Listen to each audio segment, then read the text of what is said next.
You know the drill.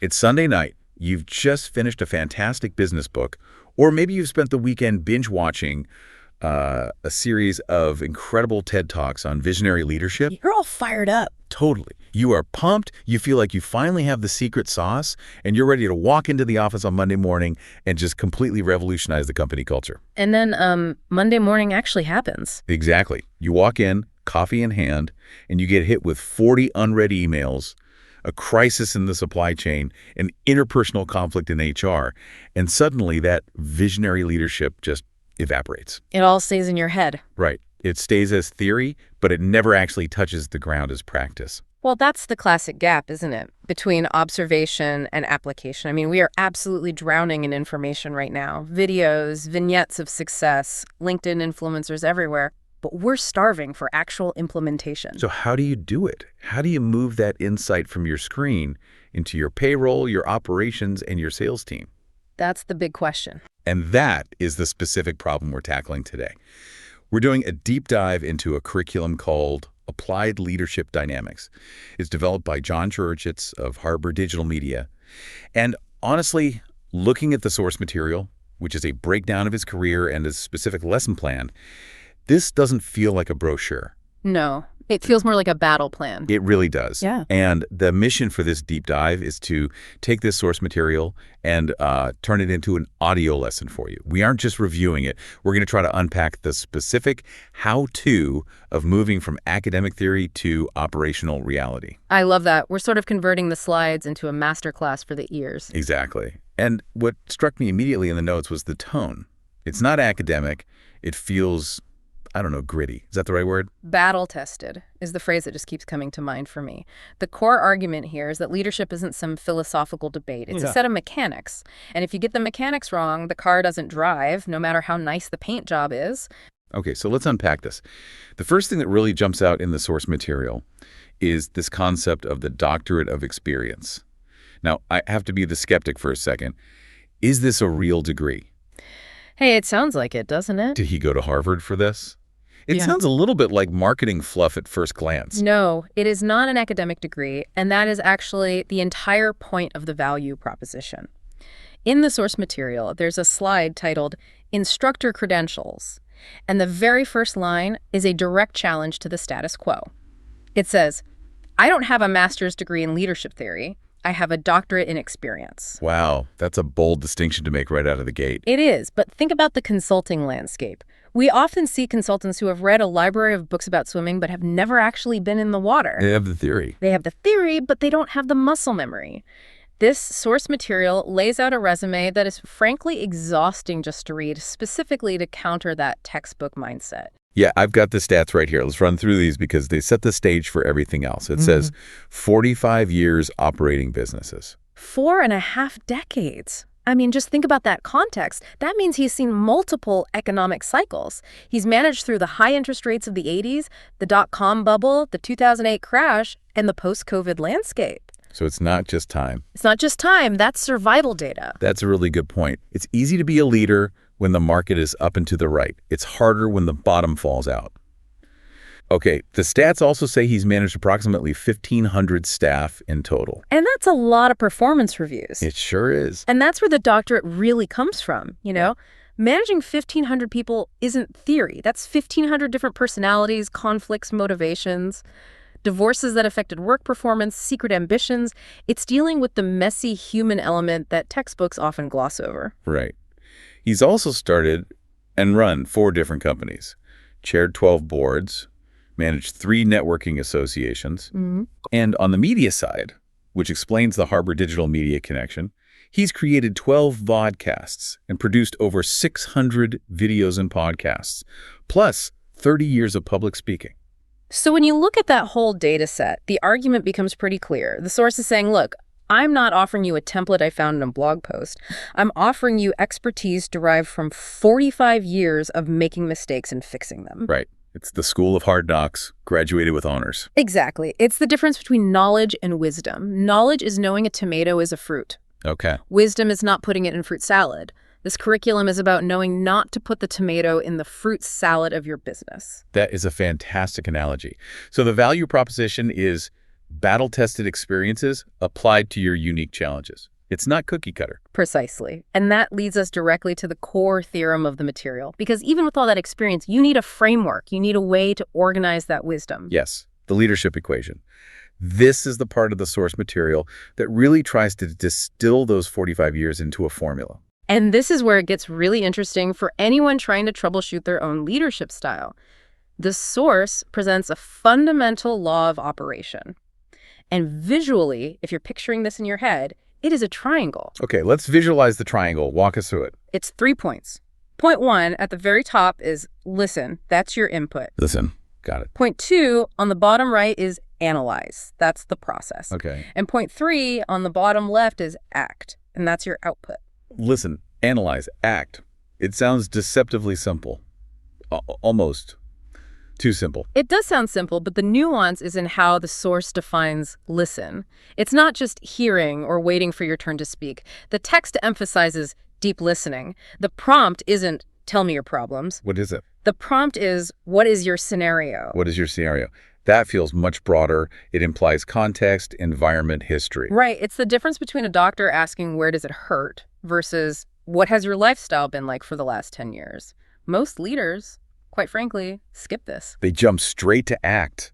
Straight to act. They see a problem, say sales are down, and they immediately fire off a solution, make more calls, without understanding the terrain at all. Or the opposite happens. They get stuck in analyze. Analysis paralysis, exactly. They gather data, they hold meetings about the meetings, they make spreadsheets, they admire the problem, but they never actually pull the trigger on a decision. The triangle forces you to respect the order. You cannot act effectively if you haven't analyzed, and you cannot analyze if you haven't listened. So the source calls this the leadership equation. If you remove one variable, the whole thing just doesn't balance. And the leadership fails. If you act without listening, you're a bulldozer. You're probably destroying value. If you listen without acting, you're just a therapist, not a CEO. Okay, so if we accept this equation, listen, analyze, act as the theory, how does this actually look in the real world? The source material outlines a curriculum, or what they call an engagement roadmap. This is the practical application. This is the how-to. And the source breaks this down into 4 specific modules. What I appreciate here is that for each module, there's a core activity and a specific visual metaphor. It really helps anchor the concept in your mind. Let's go through them one by one. This is the meat of the audio lesson. Module 1 is discovery and immersion. And the core activity here is deep listening. So this ties right back to the top of our triangle. The visual for this slide is a topographic map, like contour lines on a map showing elevation. Why that image specifically? Because a business isn't a flat surface. A generic consultant comes in with a flat roadmap, right? Like a standard Google map view. They say go from point A to point B, but your business might be a swamp or a mountain or a desert. The topographic map implies that before we do anything, we have to understand the specific terrain, the elevation changes, the rough patches of your specific organization. The source notes here that the process involves conducting chats to establish goals. It says we must digest the reality of what is going on before offering solutions. Digest the reality. I love that phrasing. It means you aren't just acknowledging the problems, you are understanding the ecosystem that created them. That's the immersion part. You have to get in there. You have to get in the mud with the client. You can't lead from the helicopter. You have to walk the terrain. Okay, so once we've mapped the terrain, we move to Module 2. This is diagnosis and framework. And now we move to the analyze corner of the triangle. The core activity is analyzing and thinking. And the visual here changes. It's an architectural blueprint. Which makes perfect sense, doesn't it? You've surveyed the land. That's the topographic map. Now you need to design the structure that fits on that land. You are synthesizing everything you heard in the discovery phase. The source makes a really important distinction here. It says the deliverable is a clear strategic path derived from specific data, not a generic template. That is the key differentiator. A generic template says, to improve sales, implement this specific CRM software. So specific diagnosis might say, your sales are down because your operations team creates so many errors that the sales team is afraid to sell new deals. Oh, that is a huge difference. Massive. And if you apply the generic solution to that specific problem, you just burn money.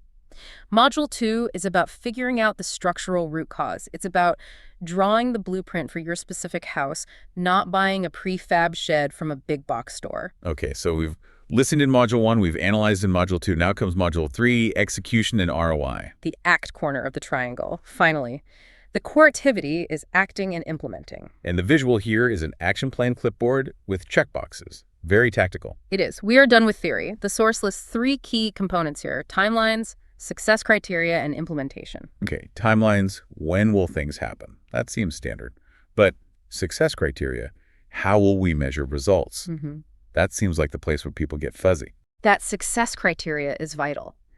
So many initiatives fail because nobody defined what winning actually looks like. Is it more revenue, less turnover, faster shipping? Right. If you don't define the goalposts, you can never score. And more importantly, you can't hold anyone accountable. There's a quote in this section of the source that I think sums up the whole philosophy. It says, "That is what consultants do.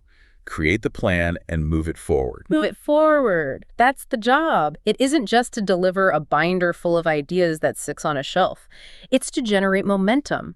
Momentum is the hardest thing to build in a stagnant company. That clipboard represents the daily discipline of pushing that rock up the hill. But, and this is where it gets really interesting, the roadmap doesn't end at Module 3. We have the Listen, Analyze, Act triangle. But the roadmap has Module 4, iteration and evolution. This is my favorite part of the curriculum because it acknowledges that the world changes. The core activity is reviewing and revising. And the visual is an infinity loop, a figure 8. Right. It shows that the engagement is dynamic, not static. You execute the plan, you get results, and then what do? You listen again. Exactly. You listen to the results. Did it work? Did the market shift? Did a new competitor emerge? You analyze the new data. You act again. It creates a cycle of forward motion. So the leadership equation isn't a straight line. It's a loop. Listen, analyze, act.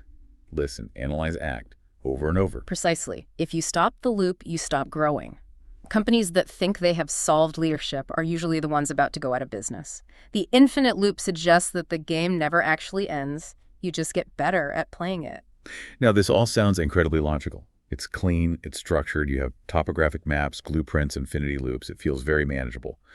But the source material throws a curveball at the end. It introduces a critical variable. The but. Exactly.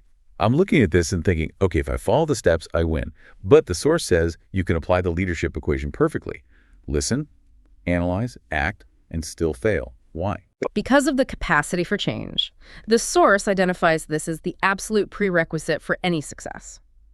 The slide asks some really hard questions here. It says you have to ask, can the culture change? Can the people change? Can the organization adapt to suggestions? These are uncomfortable questions, right? We often assume that because a company hires a consultant, they want to improve. Therefore, they can improve. But the source is pointing out that sometimes the organization's immune system attacks the cure. The organization's immune system. Wow, that is such a vivid way to put it. Think about it. You come in with a new plan, that's the act, but you have people who've been doing it the old way for 20 years. Their identity is tied to the old way. They will unconsciously or consciously sabotage the new process to protect their status quo. So if the culture is toxic, or if the people are just set in their ways and refuse to adapt, the best consulting plan in the world will just sit on a shelf. Yes. The source explicitly states, if the answer to "can we change" is no, the consulting fails. This is where the real work lies. It isn't just about strategy. It's about change management. It's about psychology. It brings us right back to that doctorate of experience. You don't learn that in an MBA program. You learn that by watching a perfect strategy fail because Bob, in accounting, refused to use the new software. Exactly. A textbook assumes people are rational actors who want to maximize profit. Experience teaches you that people are emotional, territorial, and habitual. The leadership equation only works if the variables, the people, are willing to be part of the equation. That's a sobering thought, but a necessary one. So let's bring this all together. We've looked at the credentials, the equation, the roadmap, and the critical variable. What are the main takeaways for someone listening to this? If they want to apply this to their own team tomorrow, what are they looking for? The source summarizes the outcomes into 4 promises. If you engage with this process, this is what you get. Number 1 is clarity. Right, that topographic understanding of your environment. That's the listening. Exactly. Number 2 is strategy. A framework based on that 45 years of experience, not just theory. That's the blueprint. Number 3 is accountability. Defined timelines and criteria for success. If you can't measure it, you're not really doing it. That's the clipboard. And number 4 is evolution. improvement in leadership strengths, and change management abilities. That's the infinity loop. And really, the call to action from the source is deceptively simple. It just says, begin the conversation. It invites leaders to reach out for a chat, not a sales pitch, a chat to see if the organization's trajectory can be changed. It's basically asking, are you ready to start the loop? That's it. And that conversation is the first step of Module 1. It's a first act of listening. You know, as we wrap this up, I keep thinking about that triangle. Listen, analyze, act.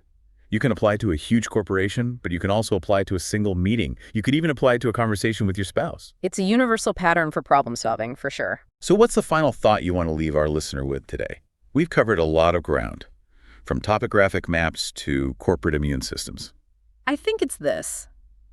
We often view leadership as a noun, like, I am a leader, or we view it as a trait. She has leadership skills. But this doctorate of experience curriculum suggests that leadership is actually a verb. It's a cycle.